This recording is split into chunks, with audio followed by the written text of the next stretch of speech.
देखो भाई, वस्तु का स्वरूप आप अच्छे से समझ लें। श्रद्धा के लेवल पर गृहस्थों को पहले श्रद्धा बदलने का उपदेश देते हैं, पहले मान्यता बदलने का उपदेश देते हैं। क्रिया में कुछ बदलने का उपदेश है कहाँ? नहीं, उपदेश समझ गए। जब आप मिथ्यात्व की भूमिका में हो, आपके दर्शन मोह है, आप ग्रस्त हैं और आपके दर्शन मोह जिंदा है, तो अभी दर्शन मोह के नाश का उपाय बतावे कि चारित्र मोह के नाश का उपाय बता? पहले बता। क्यों चारित्र मोह का पहले बताए तो क्या दिक्कत है? हम पहले चारित्र मोह नाश करा देते हैं, दर्शन मोह की चर्चा बाद में कर लेंगे। कि भाई वस्तु स्वरूप नहीं है। जैसे नमक खारा होता है उसे मीठा नहीं करा जा सकता, चीनी मीठी होती है उसे खारा नहीं करा जा सकता। ये स्वरूप है वस्तु का। पहले बचपन आता है, फिर जवानी आती है, फिर बुढ़ापा आता है। इस क्रम को दुनिया में कोई नहीं बदल सकता। अरे भगवान ने भी जन्म लिया ना सर्वार सिद्धि से आगे, तो उनका भी पहले बचपन आया, फिर जवानी आई, फिर बुढ़ापा आया। महापुरुष भी इस क्रम को नहीं बदल सकते। बदल सकते हैं? तीर्थंकर तो बहुत बलशाली होते हैं, अग्नि को ठंडा कर दे हैं और पानी को अग्नि बना दे, बदल देना, पूरा स्वरूप बदल देना। ऐसा नहीं होता। जो है सो है, जैसा है सो है। दो क्या है, अपन को एक छंद होता है ना, भगवानों के कलर भी अलग अलग थे। वो सावले थे, सावलिया पारसनाथ। तो पारसनाथ सावले थे ना, तो अपने को गोरा कर लेते बढ़िया है। अब एक सावलिया रह गए। देखो वही सावलिया पारसनाथ के साथ विशेषण बन जाता है ना। सावलिया पारसनाथ विशेषण बना ना, माने उनकी पहचान बनी, वो खूबसूरती का निशानी हो गई। और वैसे कहो कि देवेंद्र जी थोड़े सांवले हैं तो बुरा लगता है, जबकि सावलिया तो तुम अभी बहुत अच्छा मान रहे थे। क्यों? कृष्ण भी सावले थे, हैं सावले, सावली तो बहुत अच्छी बात है, लेकिन लोग में सावला रंग अच्छा थोड़ी माना जाता है? कोई सावला हो तो ऐसा थोड़ी मानता कि मैं तो बड़ा सुंदर हूँ। सब कहते यार अच्छा नहीं है, थोड़ी लड़की सावली है, वो बाकी तो रिश्ता कर लेते। तो अरे अभी तो तुम पारसनाथ की कीमत करके आए, सावलिया पारसनाथ, और सबने वे काले काले पारसनाथ विराजमान भी करे हैं। पारसनाथ अकेले काले विराजमान करते हैं लोग, बाकी सारे भगवान गोरे। समझ में आया कि नहीं आया? सावला तो अच्छा है ना रंग, कि नहीं साहब ये बात थोड़ी, वो भगवान की बात जाने दो। तो मैं तो ये कह रहा हूँ, पारसनाथ सावलिया थे तो गोरा करने के काय को करना? कौन करे? वस्तु का स्वरूप है। ओ स्वधर्मेंद्र जिनकी सेवा में खड़ा हो, जो ऊपर स्वर्ग से लाके उनको वस्त्र देता हो, भोजन देता हो, तो भी ये नहीं कहा स्वधर्मेंद्र से कि मेरा थोड़ा मेकअप सही कर दो, मुझे थोड़ा कलर चेंज कर दो। क्यों? स्वधर्मेंद्र कर सकता था कि नहीं कर सकता था? अरे भाई क्षण भर के लिए तो कर सकता था वो भी, लेकिन परमानेंट नहीं कर सकता। ये वस्तु का स्वरूप। ये जो जितनी भी ताकतें होती हैं ना दुनिया में, ये जितनी भी रिद्धियाँ सिद्धियाँ होती हैं, चाहे वे देव हो चाहे कोई भी हो, वे वस्तु स्वरूप के खिलाफ कुछ नहीं कर सकते। वे नमक को खारा नहीं कर सकते। वे तुम्हें यहाँ माया भी पैसा दिखा सकते हैं, लेकिन वो ओरिजिनल नहीं होगा। आप समझ रहे? वे पुद्गल को बना थोड़ी सकते हैं।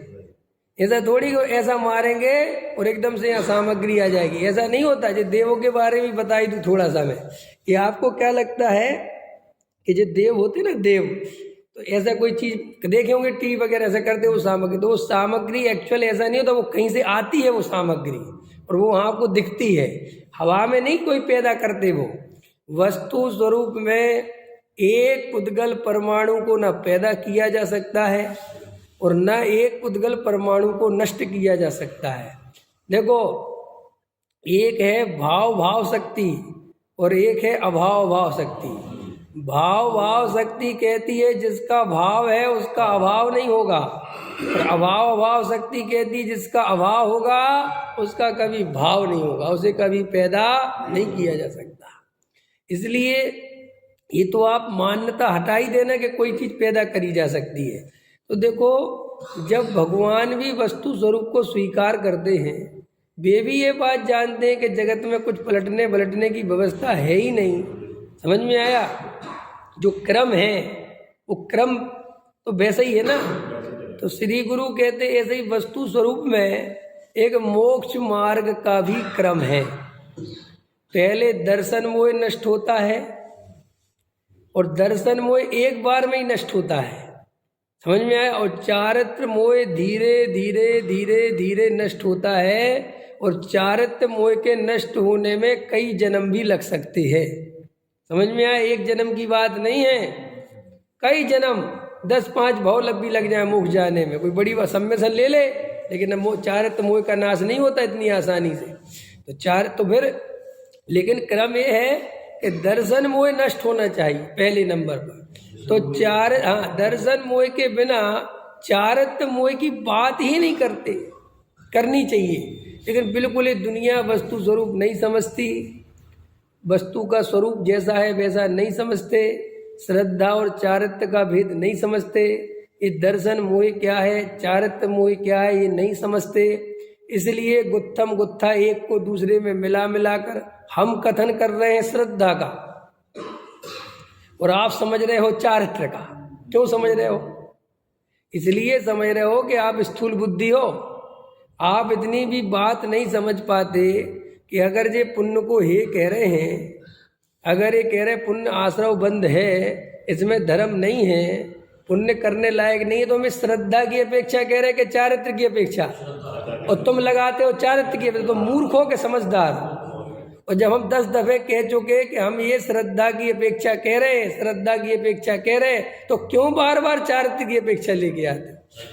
लोग एक प्रवचन सुनेंगे, सुनो, सबसे बड़ी गलती तो लोगों की ये है कि जितने भी लोग सुनते हैं कभी कभार, जो नए नए लोग जुड़ते हैं, अब आप आज जैसे मैं प्रवचन में बोल रहा हूँ, तो अब ये क्या है कि आज का प्रवचन सुना, समझना ध्यान से मेरी बात, इसके आगे पीछे तो सुना नहीं, अब मैं आगे पीछे कहाँ से लिंक करके क्या बोल रहा हूँ, लोग ये भी नहीं समझते। लोग ये समझते कि जो इनने आज बोला यही बिल्कुल सत्य है। अरे भाई, आज मैं कहीं जोड़ के बोल रहा हूँ, तुमने वो बात क्यों नहीं सुनी?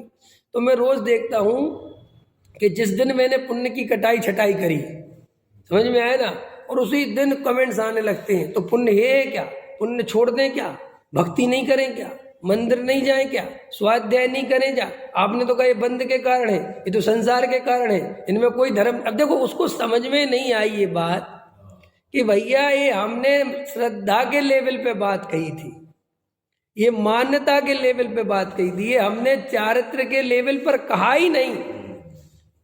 तो साहब आपने बोला नहीं, तो हम कहाँ तक बार बार बोलेंगे श्रद्धा का लेवल चारित्र का लेवल? ये तो आप अगर पढ़ो लिखो तो आप समझ में आएगा।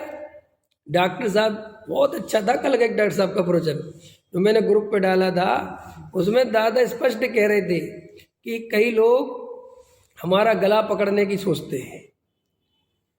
कैसे गला पकड़ने की सोचते हैं? कि भाई आएंगे, हमारा स्वाध्याय सुनेंगे और बात करते करते एक बात कहेंगे, साहब आपका स्वाध्याय तो बहुत अच्छा है, आप बहुत बढ़िया समझाते हो, वो बहुत ज्ञान है आपको, लेकिन ना एक बात कहें, बस वो चारित्र नहीं है। क्या बोलते हैं?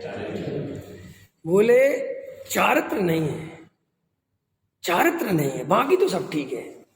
तो दादा कहते हैं, कल कह रहे थे कि जब ये बात करते हैं तो कई पंडित विद्वान भी अपने को घबरा जाते हैं कि चारित्र तो नहीं है। इसका मतलब पंडित विद्वान का भी स्वाध्याय कमजोर है, और वो जो कह रहा है चारित्र नहीं है, वो तो बिल्कुल बुद्धिहीन है। वो ये कह रहे थे सीधा, उसे तुम समझदार समझते हो कि वो 2-4 गाथाएं, 2-4 श्लोक, 2-4 रेफरेंस वो दे देता है कि साहब आप लोग तो देखो चारित्र की कितनी महिमा लिखी, देखो चारित्र की कितनी महिमा मिली, नग्गो ही मोक्ष मग्गो है, नग्नता के बिना कायगा मोक्ष चारित्र ही खलो धम्मो। और आप लोग जो है, अब देखो वो ऐसे ऐसे ऐसे चौड़ा होके बोलता है, तो बोले पंडित जी के कंधे झुक जाते हैं। बोले पंडित जी को भी इसका मतलब अभी समझ नहीं है, और उसे तो बिल्कुल ही नहीं है कि क्यों साहब ये क्या बात है।